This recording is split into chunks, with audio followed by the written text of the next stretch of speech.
একদা এক ব্যক্তি হজরত ইমাম হাসান রাজিয়াল্লাহু আনহায়ের কাছে এসে অভিযোগ করল যে তার বাগানের গাছগুলো ফল দিচ্ছে না এবং এলাকায় দীর্ঘকাল বৃষ্টি হচ্ছে না। ইমাম হাসান রাজিয়াল্লাহু আনহা তাকে বললেন, বেশি করে ইস্তেগফার পড়ো। কিছুক্ষণ পর আরেকজন এসে অভাব অনটনের কথা বললে তিনি তাকেও বললেন, বেশি করে ইস্তেগফার পড়ো। এরপর তৃতীয় এক ব্যক্তি এসে সন্তান লাভের দোয়া চাইলে তাকেও তিনি একই পরামর্শ দিলেন, ইস্তেগফার পড়ো। পাশে বসে থাকা এক লোক অবাক হয়ে জিজ্ঞেস করল, হে আল্লাহর রাসূলের দৈহিত্র, এক একজন ভিন্ন ভিন্ন সমস্যা নিয়ে এলো, কিন্তু আপনি সবাইকে একই আমল বাতলে দিলেন কেন?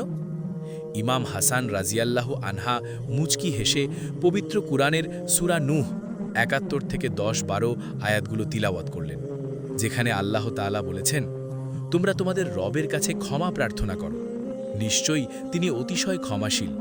তিনি তোমাদের ওপর অজস্র বৃষ্টিধারা বর্ষণ করবেন, তোমাদের ধন সম্পদ ও সন্তান সন্ততি বাড়িয়ে দেবেন এবং তোমাদের জন্য বাগান ও নহরসমূহ প্রবাহিত করবেন।